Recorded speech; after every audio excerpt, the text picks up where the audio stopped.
MHC1 expression in cancer cells license that cell-mediated immunity will destroy tumor. What is MHC? MHC is major histocompatibility complex molecule. It is of two types, MHC1 and MHC2. MHC1 has been known to play a critical role in immunity. So my question is, if cancer cells are not mutated by MHC1, can they still be targeted by immunity and immunity can kill cancer cells? So this is the question that I have ventured out to investigate. I am Pushpam Kumar Sinha, independent researcher from India. I am rephrasing the title of my talk. Is downregulation of MHC1 in cancer cells a necessary step in the genesis of cancer? What I mean to say that if suppose MHC1 is mutated or it is downregulated, is this step necessary for cancer formation? Now, second rephrasing is, does the absence of downregulation of MHC1 in cancer cells, that means highly expressing MHC1 in cancer cells, does it necessarily lead to immunity attack and thus prevention of cancer or prevention of onset of cancer? So this is the question that I am targeting. So let us go to basics of immunity. Immunity is of two types, innate immunity and adaptive immunity. Though both innate immunity and adaptive immunity can kill tumors, in this talk I am concerned with only adaptive immunity against tumors. Innate immunity also can kill tumors, but I am concerned with adaptive immunity. Now, adaptive immunity is of two types. It is either T cell lymphocyte mediated, which is called cell-mediated immunity, or B cell lymphocyte mediated, which is called humoral immunity. Though humoral immunity has been observed against some cancers, their outcome has remained elusive to scientists. Hence, further in this talk, I will talk about cell-mediated immunity and not humoral.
So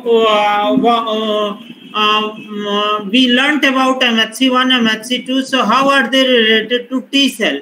Now there are two types of T cells, T lymphocyte cells. CD4 plus T cell, also called helper T cell or TH. The other type is CD8 plus T cell, cytotoxic T cell or TC. There are T cell receptors, which I call TCR, on TH and on also TC. When this TCR on TH recognize and attach to MHC2 antigenic peptide complex. The difference between CD4 plus CD8 plus T cell is that TCR on CD4 plus T cell recognize and attach to MHC2 antigenic peptide complex. This process is called priming.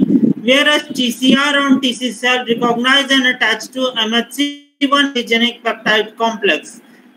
This is also called priming. So here I am showing a dendritic cell. It is a nucleated cell, and because it is dendritic, it will express MHC2 antigenic peptide complex on here. And because it is also a nucleated cell, it will also express MHC1 peptide antigenic complex shown here. Now this is CD8 plus T cell, this is CD4 plus T cell. Priming has taken place through this green branch here on CD4 plus T cell, and priming has also taken place through this green branch on CD8 plus T cell. Following priming, there are a number of co-stimulatory signals which are activated in both CD4 plus and CD8 plus T cell, like for example CD40 attaching to CD40 ligand on CD4 plus T cell. There are several such co-stimulatory signals. At the end of this co-stimulatory signals activation, cytokine interleukin 2 is expressed by CD4 plus T cell, and by autocrine and paracrine effect, IL-2 induces the expression of IL-2 receptor on both CD4 plus T cell and CD8 plus T cell. When IL-2 binds to IL-2 receptor, it completes the activation of CD4 plus and CD8 plus T cell. When activation is completed on CD8 plus T cell, it induces expression of CD80 by CD86 by the antigen presenting cell, which is dendritic cell here. This CD80-86 binds to CD28 on CD8 plus T cell and leads to its differentiation and maturation into ultimately the killing cytotoxic T cell, which kills the antigen. So this is the whole mechanism by which the T cell destroys its enemy. Antigen, which is basically the antigen from germ, microbe, or a tumor cell. So this is how the CD4 plus T cell and CD8 plus T cell interaction kills a tumor cell also.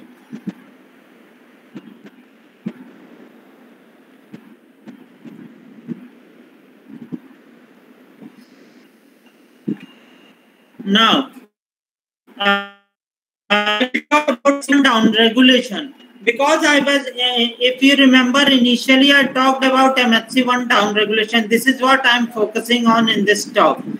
So let us see in what cancers MHC1 is down regulated. MHC1 has been known to be down regulated in cancer stem cells of glioblastoma multiforme cancer, GBM, melanoma, and colorectal cancer. In these three types of cancers, MHC1 has been known to be downregulated in cancer stem cells. So natural question, what is cancer stem cell?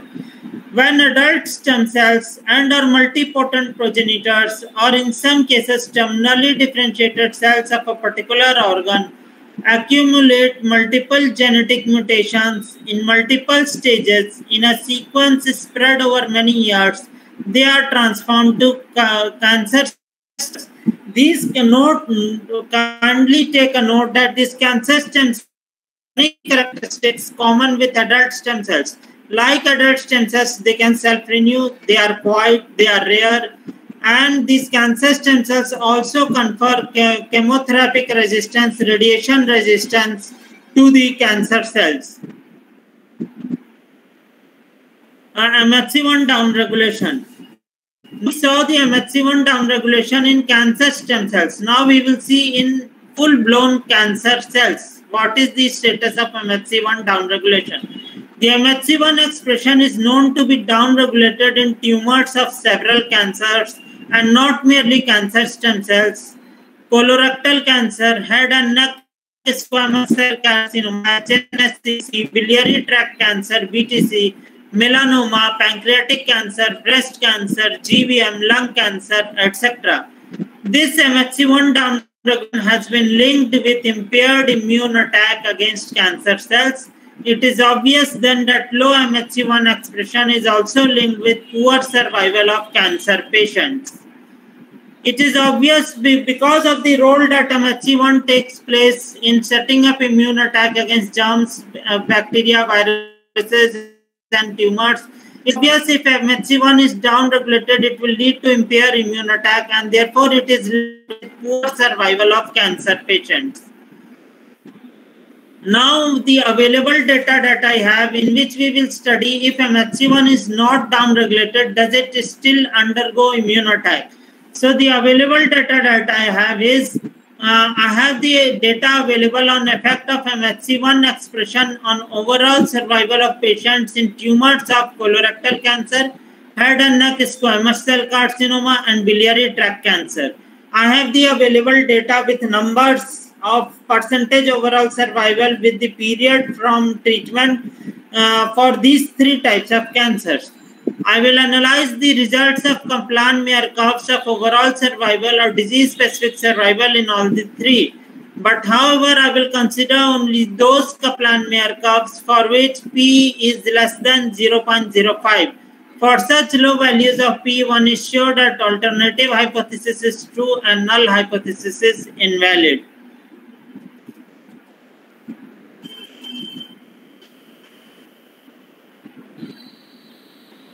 Now, first let me begin with colorectal cancer. What is the sample size in which I am doing the analysis?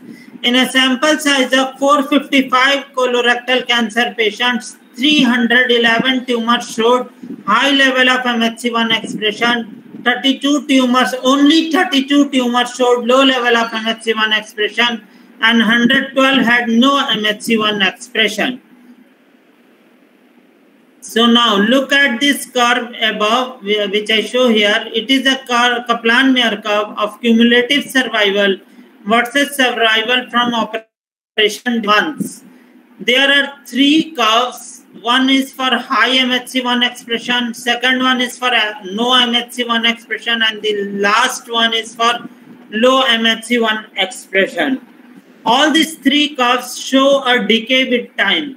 And after a certain expenditure of time, they all reach an inverted plateau that I call reach the last horizontal line. That because it is cumulative survival on x-axis, I interpret that after reaching last horizontal line, there are no further deaths. The overall death is determined by the last horizontal line, and there are no further deaths in colorectal cancer in this case. So I will be interested in the data of the last horizontal line when it reaches the last horizontal line, and what is the cumulative survival value of this last horizontal line.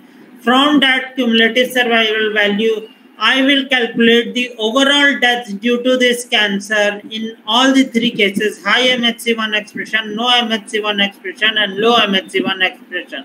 So now let me look at the calculation. First is high MHC1 expression. The curve labeled high MHC1 expression reaches last horizontal line at 92.7 months of survival from operation date, and the value of cumulative survival for that interval is 0.5, which means you remember high MHC1 expression, the sample size was 355. So if you multiply it by 0.5 and subtract from 355, what you get is nearly 155 deaths in absolute number of patients with tumors having high MHC1 expression.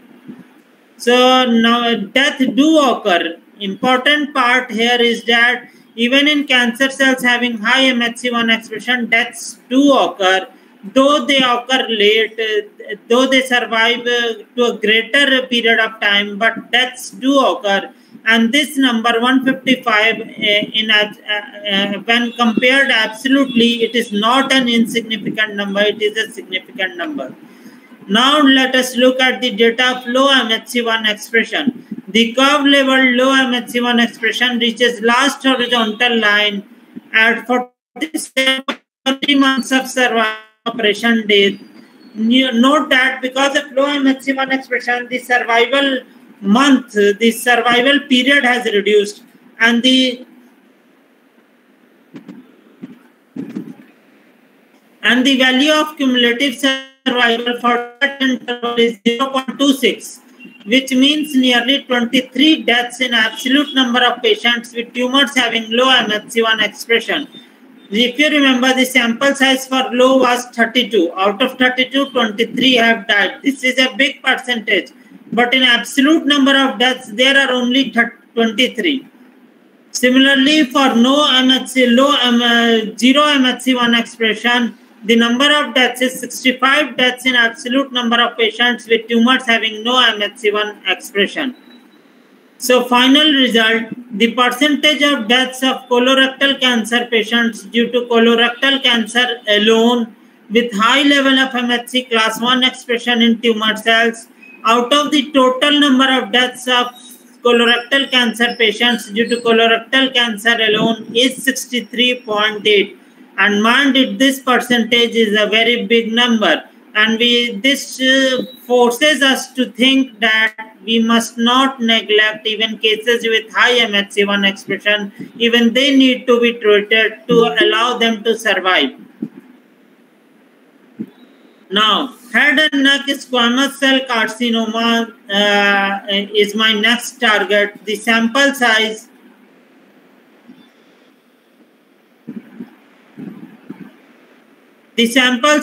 in a sample size of 158 HNSCC patients, 103 were PD-L1 positive, programmed death ligand 1 positive. The full form of PD-L1 is programmed death ligand 1 positive. And amongst this 103, 63 had strong MHC1 expression, 29 had weak MHC1 expression, and 11 showed no MHC1 expression. In the background of PD-L1 negative tumor cells, the MHC1 expression had no prognostic significance. When we plotted the Kaplan-Meier curve for PD-L1 negative tumor cells, the value of P was much higher than 0.05, and therefore we concluded that for PD-L1 negative tumor cells, the level of MHC1 expression has no prognostic significance. Now, what is PD-L1? Programmed death ligand 1, when it binds to the transmembrane protein programmed death 1 on the surface of T cells, it inhibits the proliferation of cytotoxic effector T cells. So when I say PD-L1 positive cells, it means that the overproliferation of T cells has been inhibited. Thereby, PD-L1 PD-1 interaction has anti-inflammatory effect on T cells. It checks the proliferation of T cells. It keeps it to a controlled value. PD-L1 PD-1 interaction keeps the proliferation of T cells to a controlled value. It checks it. So now let us look at the curves. It is similar to what CRC curve we saw below. The red one is with a strong MHC1 expression. The yellow one is with weak MHC1 expression, and the blue one is non-MHC1 expression. All these three curves are decaying, and after a certain stage they reach the last horizontal line. So I am interested in the data of the last horizontal line. What does it tell me of about the absolute number of deaths? So first curve I look at it is strong MHC1 expression. For the curve labeled strong MHC1 expression, the value of probability of survival for the last horizontal line is 0.8. That means death is 0.2, which means nearly 12 deaths in absolute number of patients with tumors having strong MHC1 expression. Similarly, let us look at the data for weak MHC1 expression. For the curve labeled weak MHC1 expression, the value of probability of survival for the last horizontal line is 0.525. which means nearly 13 deaths in absolute number of patients with tumors having weak MHC1 expression. So, what is the final result for head and neck squamous cell carcinoma?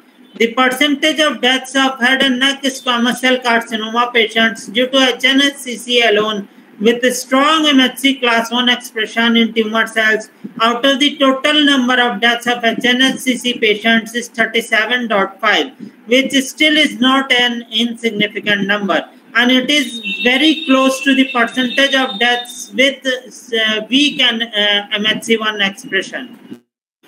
Now, last available data is on biliary tract cancer. So, what is the sample size?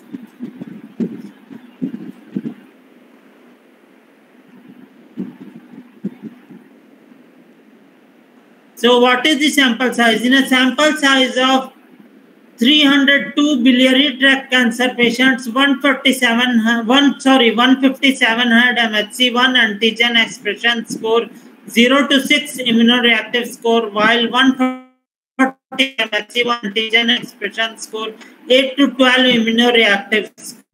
What is this immunoreactive score? First, let us look at that. How is it calculated?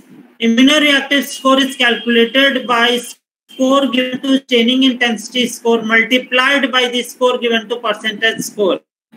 How is staining intensity score decided? It is decided by quality of staining. If there is none of the staining of concern, the score is 0. If the staining is weak for MHC1 antibody, it is 1. If the staining is moderate, score is 2. If staining is strong, score is 3. What staining are we talking of? We are talking of the staining of antibody directed against MHC1. What is percentage score? It is decided on the percentage of cells stained. If 0% cell stained, score is 0. Less than 10%, 1. 10 to 50% score is 2.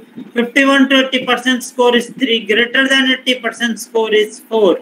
So, come up. So, 0 to 6 immunoreactive score is normally representative of low MHC1 expression, and 8 to 12 immunoreactive score is representative of strong MHC1 expression. So now again look at the second graph here, which I am showing here, not the above because p-value is large here. So look at this second graph here.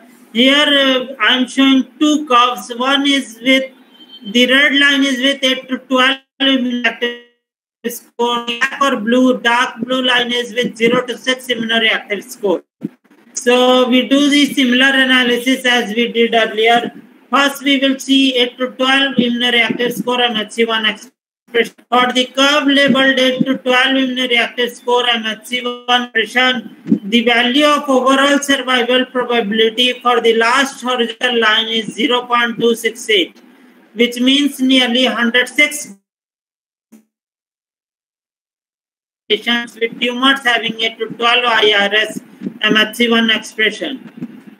Similar 6 IRS MHC1 expression leads to 146 deaths in absolute number of patients with tumors having 0 to 6 IRS MHC1 expression. So, what is the final result now? The percentage of deaths of BTC patients due to BTC alone with MHC class 1 expression score 8 to 12 IRS in tumor cells out of the total number of deaths of BTC patients due to BTC alone is 42, which is a big number and it is not insignificant. So results of CRC, HNS, CC, BTC at one place. All the three columns are percentage of deaths of CRC patients, percentage of deaths of HNS, CC patients, percentage of deaths of BTC patients. The two sub-columns are high MHC1 expression, low MHC1 expression. In the case of CRC, we are at high MHC1 expression is 63.8%, which is far higher than the percentage of deaths due to low MHC1 expression. In the case of HNS-CC patient, we see that strong MHC1 expression percentage is 37.5, which is nearly close to that with weak MHC1 expression. In BTC patient, we see that 8 to 12 IRS MHC1 expression, that is strong MHC1 expression, percentage is 42, which is slightly lower than that with low MHC1 expression, which is 58%. But in absolute number of deaths, 8 to 12 IRS MHC1 expression is not an insignificant number. So what does these three data available to me tell? They tell that even if MHC1 is not downregulated, it does not mean that the patient suffering from that cancer will survive. He may survive probably for a longer period of time, but ultimately he will die. Because what has happened, even the cells having high MHC1 expression have found other ways to evade immunity. What are the possibilities of evading immunity? I will just see now. So before I see the other ways of evading immunity by MHC1 expressing cancer cells, let me conclude. So what is my conclusion? MHC1 in cancer cells is not a license that immunity will necessarily destroy tumor. It is not said that immunity will destroy tumor. even in cells having high MHC1 expression. Or down-regulation of MHC1 in cancer cells is not a necessary step in the genesis of cancer. Or the absence of down-regulation of MHC1 in cancer cells does not necessarily lead to their annihilation by immunologic attack. So now,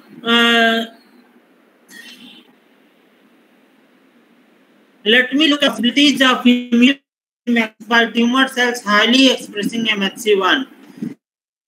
Remember, I had told you in earlier slides that complete activation of TC cells lead to expression of CD8086 by antigen presenting, which binds to CD28 on TC cells, thereby leading to its conversion to actual cells. So, one of evading immunity could be direct down regulation of CD8086, most likely by epigenetic.